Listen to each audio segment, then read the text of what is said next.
Chris. Hi. So nice to be talking with you. Thank you. I do have a million questions for you. I want to start with, obviously, I'm a creator as well. Yeah. I'm so curious. You've been doing this for so long. When someone comes up to you and they say, I've been watching you for 14 or 15 years, like, what does that feel like? It's strange because it's kind of changed recently what people say. Because back in the day, if I met somebody, it was very much like, oh, I love your videos, it's great, thank you so much, and it's always been really nice. And lately it's been like, oh, I've been watching you since middle school, but they're like 25 or something, and I'm like, okay. And then it's like the end of Saving Private Ryan where Matt Damon morphs into the old version of himself. It's like, okay, I guess I'm like an ancient person now. It's really heartwarming though, honestly, because I never think of myself as that. I don't think of myself as a public person. I'm just me. And so when people come up to me and say things like, I'm in film school because of you, or I just made my first short film or whatever, it brings a tear to my eye, honestly, because that's how I've always been wired. When I look at filmmakers that I respect who are out there doing it and I'm taking inspiration from them, if there's anything that I can give back in that way, then it makes me feel really good. Yeah, that is awesome. That's a very cool feeling. And maybe starting to be a little offensive, but mostly cool. It's okay, I'm not like really wrinkly yet. Eventually when I am though, I'll be like, okay, yeah, okay, thanks. Yeah. You're like, don't tell me how many years. Yeah, it's been a long time. Oh, you've been watching me for 35 years, okay, all right. Yeah, I think a lot of creators too, like who review movies or critique movies, have an interest in filmmaking. Yeah. Not all of them, but plenty of them.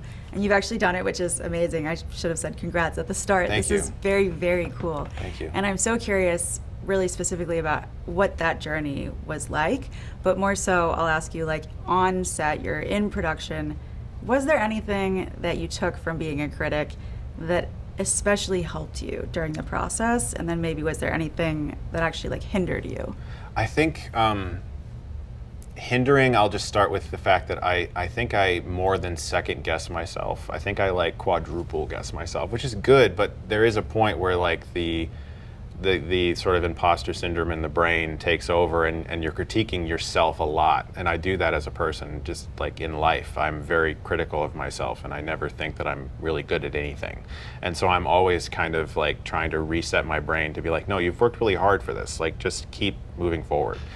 But as far as helping, I think I've been an audience member of movies for my whole life. I'm always the guy sitting in the theater like hoping to be inspired by something or hoping to be transported by something. So I did try to think a lot of the audience experience, you know, and giving that person sitting in the theater a fun time, or at least something they could take away from or chew on, something that was different from other things, because I watch everything and I wanted to try to make something that felt structurally unique or, you know, challenged a few ideas or whatever, and just try to do something that maybe I don't normally see every day, you know, especially for like the indie horror scene, and just try to utilize that ability to kind of, like we have a lot of locations in the movie that are abandoned locations that are really big, and to be able to film in those locations and make a movie that we shot for a penny, make like we shot it for a little more, and just try to figure out all the ways you could make a film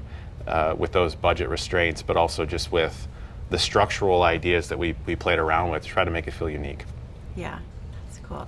There's a thought I had while watching it. You know, you said you've seen everything, and that helped you. I kept thinking maybe that would hurt me, like maybe I would just be comparing what I'm seeing, sure, what I'm doing in front of me to everything that I've seen before.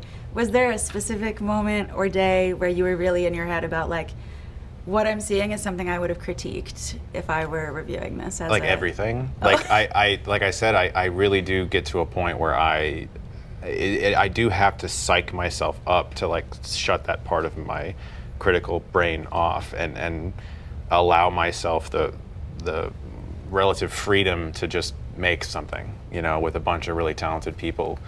And so it was tough, but like I did have to tap into what I was as a kid, which I started making movies when I was a kid, like way before I ever started a YouTube channel. And I had to kind of forget about that and just be like, no, you've always been doing this since you were a little boy, and just tap into the fun of making stuff with people.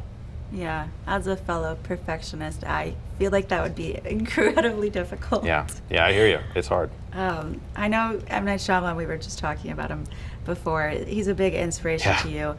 I also was thinking while watching, where's the M. Night Shyamalan in this? I was trying to like look for it. Are there any specific sort of bits of inspiration that you think have come through in the movie, or maybe just more generally, like how has he inspired you? I just think that his approach has, even when he was making films like for Disney back in the day, like Sixth Sense through The Village, even then, when he was working with these massive budgets, he felt like an artist who was outside of Hollywood. Literally, he lives in Philly, and so, but also like metaphorically, his movies they don't feel like your typical thing that you're getting every weekend.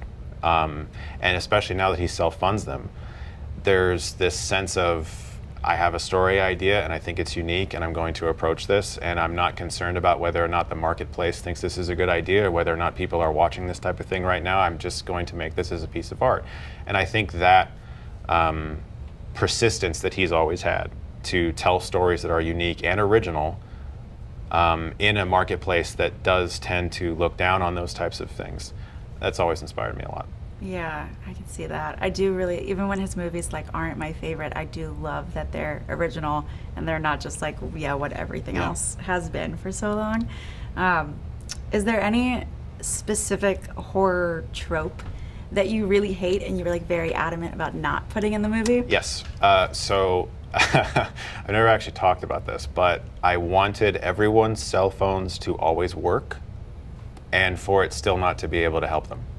Oh, okay. Yeah. You hate the no service. Yeah, that the being- service, or I broke it, or I dropped it, or I forgot it. It's like, no, she's got her phone. Oh, But it's not she going to help her. texts The Yeah. like, Mhm. I Yeah. won't say more, but Yeah.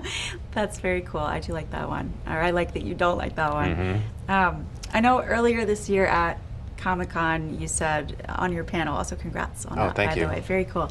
You said that the film was sort of inspired by your personal experience Yeah. with your sister. Can you talk a little bit about that? And like, did you know that was where you wanted to start with your No, filmmaking I had no journey? idea. In fact, I didn't even realize until I had shot it that I had put that part of my life in there. I was editing it and I was like, oh my God, of course. Of course. And so like for anyone who doesn't know, I was raised in a very repressive religion, and they practiced shunning, and my sister was shunned from that religion so when I was about 12, and I didn't see her for like 17 years. And you know, you're told when you're part of that religion that that person who's left is spiritually dead. And so I know my sister's alive out there, but everyone's telling me she isn't. And so I ended up writing a story about someone who is desperately searching for their sister, despite the fact that the world is like, she's probably dead.